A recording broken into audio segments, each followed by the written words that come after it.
Welcome to the first podcast for twirlers by twirlers. In an effort to promote and popularize baton twirling around the world, we bring you behind the curtain with us to see how baton twirling has helped change lives. Thank you for supporting us in our mission by listening to the Baton Twirling Podcast. Today, we are going to talk to a former Rockette and find out all about her experience in dancing with the Rockettes, auditioning for the Rockettes. You just have to listen to it. It's so amazing. I hope you enjoy this episode. You used to be on the Rockettes? Yes, I was a Radio City Rockette for 9 years. Mm-hmm. And how did you get into that? I first auditioned in Los Angeles, and there's a lot of different auditions that come through town. And at the time, my first audition, they were looking for a replacement for one Rockette in the Los Angeles cast. They used to have a company that would perform in Los Angeles, and there were 3 women that auditioned in total. And I didn't know enough about the Rockettes and the precision dance style, so the first audition was fine, but I was so young. Obviously, they chose a more mature and experienced performer. And so then, though, it kind of got me more interested. I started learning more about the precision dance technique that the Rockettes use, and I kept taking my technique classes, and then I auditioned the following year when they came back to Los Angeles for their audition tour, and then I was cast originally it's called Christmas Across America, which was the touring company, and my first city was Indianapolis and Cleveland, so those were the first 2 cities I performed in. Wow. What was it like experiencing that? It was really fun. I mean, I didn't know a whole lot. What's great when Christmas Across America, the tour was happening, there were the 2 casts that would rehearse in each city, and so it was really great because you got to perform. I mean, you were able to meet a lot of other performers, and you all rehearsed together, and then you split up to go to your different cities, and so that was really exciting to be able to see so many different Rockettes. And we did a show called Dreams, which as of a few years ago, they were no longer doing the Christmas Across America tour, and it kind of comes and goes. They'll add different cities, around the country, but right now there's just the company in New York City. So I did the tour for 2 years, and then I ended up in New York City and finished the rest of my seasons at Radio City Music Hall in New York City. Oh, wow. What do you think is the biggest crowd that you've ever performed for? Well, Radio City Music Hall holds up to 6,000 people. Wow. And so we would perform, usually 6 to 8 shows a day. Well, usually around 6 shows a day. Mm-hmm. And so we were performing for a lot of people. I think we were performing for well over, 1 million people each holiday season. Okay. Wow. That's a lot of people. Yeah. It was very exciting. How long were you a dancer before you auditioned for the Rockettes? Oh, that's a good question. I started dancing when I was 3, and I believe I was living in Los Angeles and performing and doing television and film for I'd say probably about 5 years before I started the Rockettes. Oh, okay. What was your favorite memory dancing for the Rockettes? Oh, that's a good question. I really enjoyed Radio City Music Hall. We would have a lot of celebrities or well-known people come through, so it was really fun when we'd be performing and we'd walk off stage and someone would say, "Hey, did you see John Legend in the second row?" or "Did you see so-and-so?" And then quite often, Hugh Jackman was always there every year with his children. Let's see who else would come. Quite a few people would come. Occasionally, other performers would come from other shows, and they would send cupcakes backstage for all the cast and crew, which was such a treat. But probably the highlight was we got to perform. We got invited by the First Lady to perform at the White House, and we were surprised for the president. And so we went, and we were held kind of in a secret spot in the White House so that the president wouldn't see us. And we performed at his private Christmas party, so it's all for all of his senior staff. They have a lot of different holiday events at the White House, but this one is just his most senior staff. So in the East Room, it was a very small party, and so Bon Jovi performed right after us, I believe, and so they were eating dinner, and all of a sudden the doors opened, and we entered the room, we performed really quickly, and we finished, and President Obama was very surprised. He just threw his hands up in the air, because apparently at the discussion at dinner was saying, I wouldn't be surprised if like the Rockettes showed up, and then all of a sudden the doors opened and we walked in. And so he was really surprised, and he was sitting at the table literally right at our feet. And so to have the president and first lady there, and Secretary of State Hillary Clinton, it was just really fun to see all of them, in the room, up close and personal, enjoying just their holiday experience. Wow, nice. Yeah. So what do you do currently? Oh, so currently I do quite a few different things. I teach dance. I also teach adult fitness and Therabar. So I teach dancers of all ages, tap, ballet, jazz, hip hop. I also travel with Encore Performing Arts Competition, and we go to a different city every weekend and judge dance competitions for different local areas, and so that's really exciting. I also have 2 kids. I also teach Pilates. Oh, nice. So I do a lot of different things, and I really enjoy being active and keeping my mind learning and growing in like many different arenas, because I really like being challenged and exploring new areas, new things in my life. So I kind of enjoy doing a lot of different things in my spare time. Great. What advice would you give somebody who wants to be a Rockette or has even tried out for being a Rockette and hasn't made it yet? Oh, that's a great question. So keep taking Love Your Technique classes. Jazz and ballet technique are really important. The Rockettes also tap. The Rockettes actually used to do most of their performing in tap heels. So most of the performance is centered around tap, but now it's changed a little bit to where there is one tap number called the 12 Days of Christmas, but the rest of the performances are heavily jazz, ballet, contemporary, modern based. So I think really paying attention to detail, being as sharp and as specific as you can. Another great resource is Radio City offers a Rockette Summer Intensive program. There's multiple weeks throughout the summer, and there's also a special invited week or 2 where you have to audition for that special week. And then as you attend that, you get to learn from Rockettes, you get to work with the dance captains, you get to work with the directors. At the very end of the week on Friday, you do a choreographed performance on stage at Radio City Music Hall.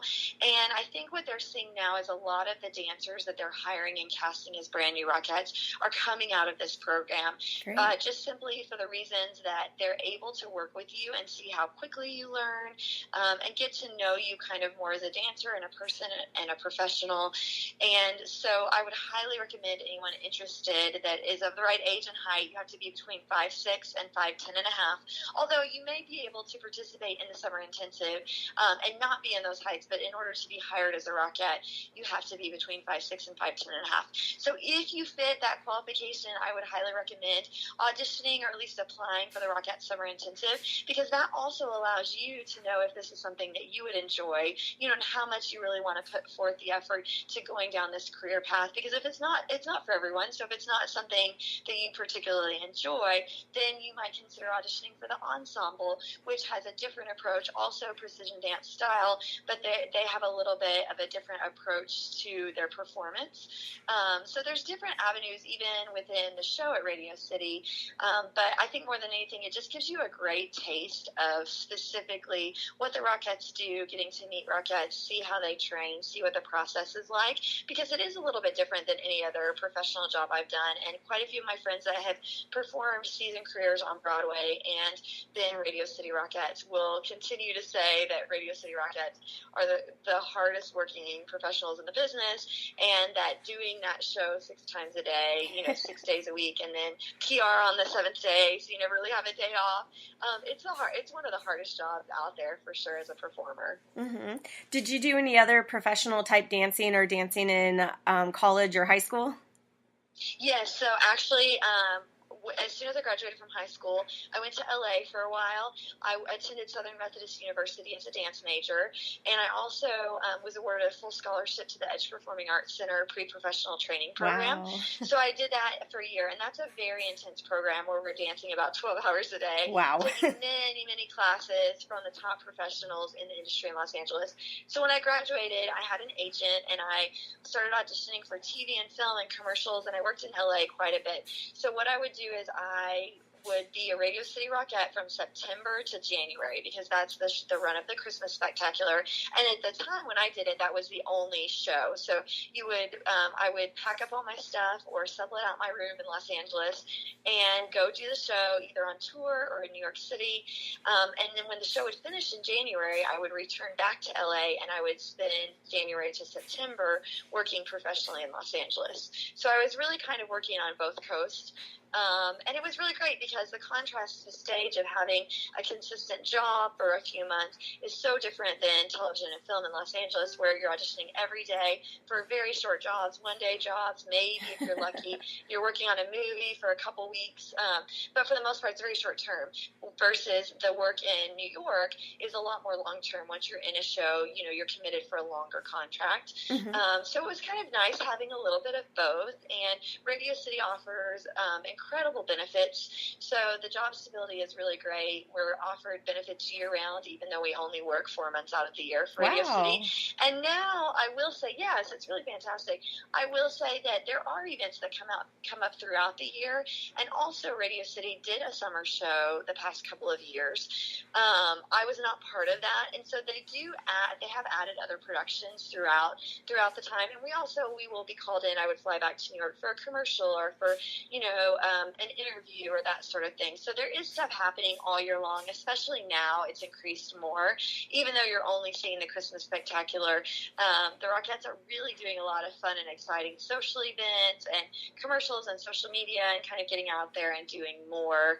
And also, one of the really special aspects of being a Radio City Rockette is we were able to visit children's hospitals. Oh, great. So that was always some of my favorite events. So we would, visit with Make-A-Wish kids or go to a hospital and just be able to bring some Christmas joy, some holiday magic to kids that were having to, spend those festive days in a not very festive place. So that was always one of the highlights for me, was just going to visit the kids and seeing the smiles and all of those things.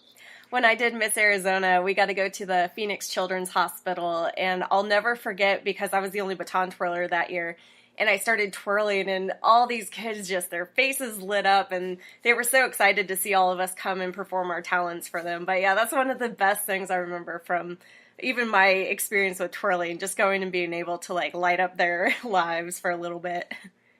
That is so special. I really enjoy that, because if you've ever spent any time in a hospital, while the nurses and the doctors are really great, and quite a few of them have a fantastic sense of humor, it does get a little mundane and predictable and routine. And so it is really nice, when you're being woken up all night long, by nurses checking vitals and things. Yeah. So I think have a surprise, or have, performers in costumes or entertainers come and just kind of take their minds to another place, since they're not physically able to go to another place at that time. Yeah.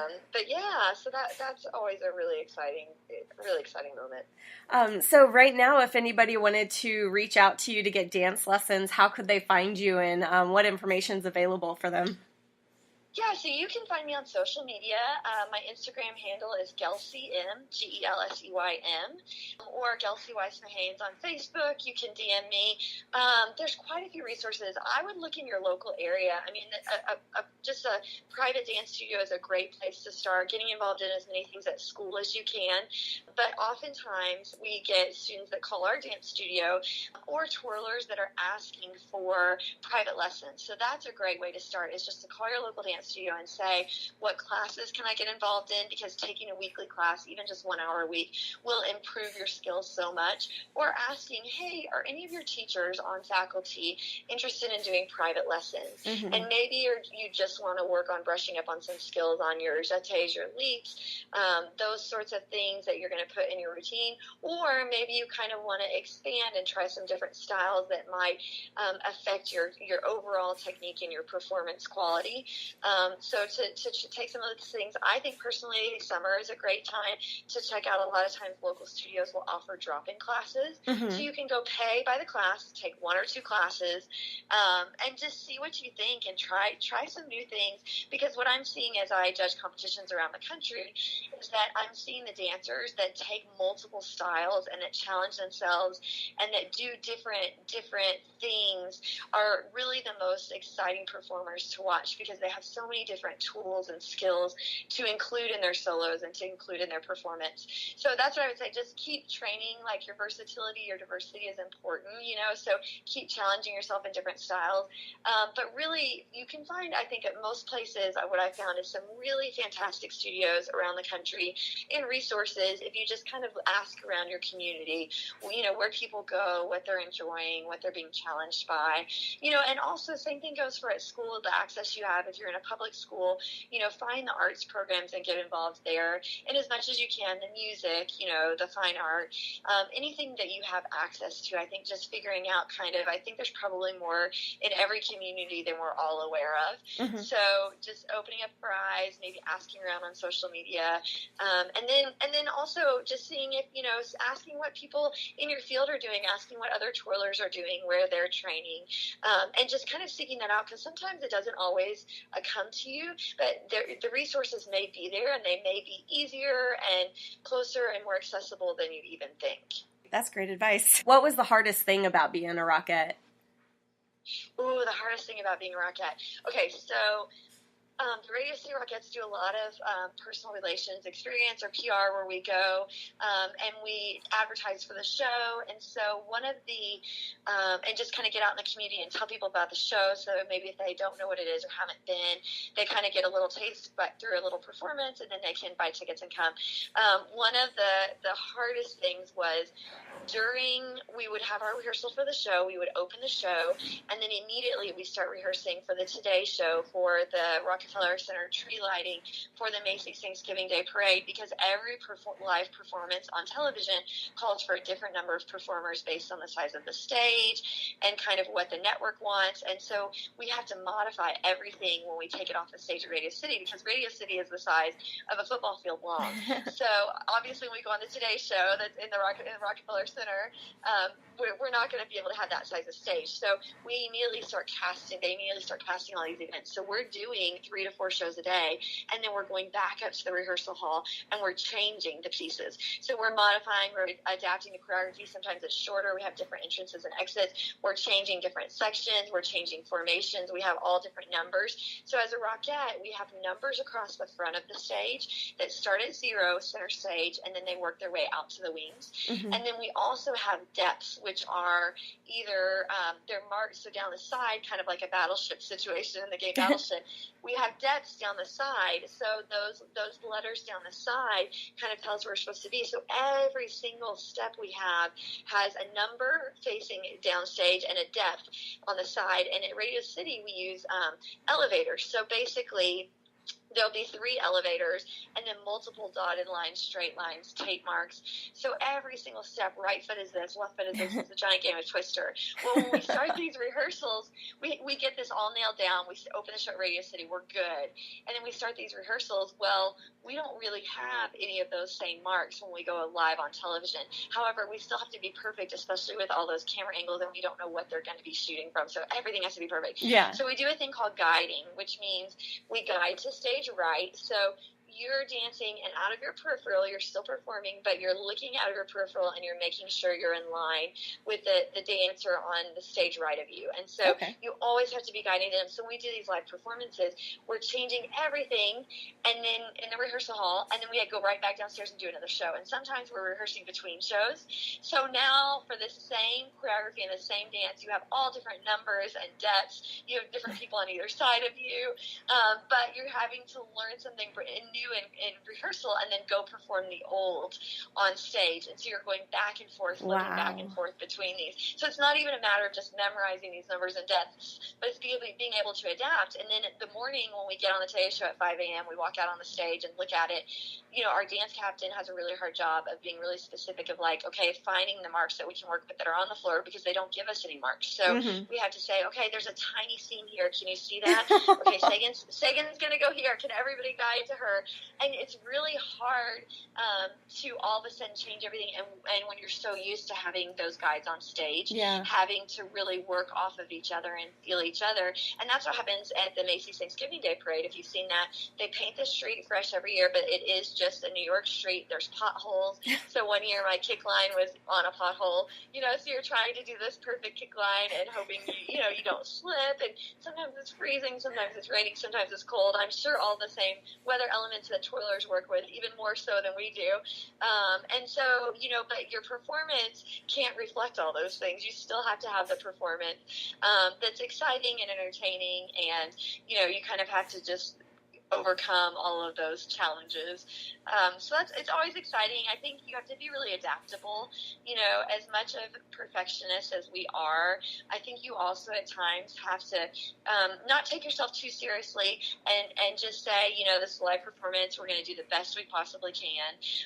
And overall, I think, there's just something magical about the Rockettes when we get on stage. It's just the unity of the group. I think it just always works out, and so I think it's just committing to that rehearsal process and trusting, the directors and our captains. I think it just all kind of works out. We just have, it's a great organization. We just have a lot of trust with each other. Yeah. That is great. I have learned so much today about being a dancer, even though I've been dancing my whole life. This is great. Oh, good. Yeah. Good. I'm so glad. And I'm sure that you guys have dealt with so much more on the football field and in various performance venues, but that you have to get out there no matter what the surface of the floor is or the field. They still want you to execute those, catching the baton and making everything seamless. So it's a little bit like being a magician, right? It's like appearing very confident, even though sometimes you're not always. Yes, I definitely understand that. Yeah. Well, thank you for your time, and thank you for the interview. Yeah, thank you so much for coming on with me. Yeah, of course. Fantastic. Thanks so much. Yeah, thank you. Okay, bye-bye. Bye. Thank you again for listening to the Baton Twirling Project podcast. We hope you enjoyed today's episode. Don't forget to subscribe to be the first notified of future episodes so you can stay up to date with baton twirling news. Make sure to leave us a positive review on iTunes to help us reach more and more people about baton twirling. If you'd like more information about baton twirling in your local area, email us at batontwirlingpodcast@gmail.com. Again, thank you so much for listening and being here. It means so much to baton twirlers everywhere. We'll catch you next time.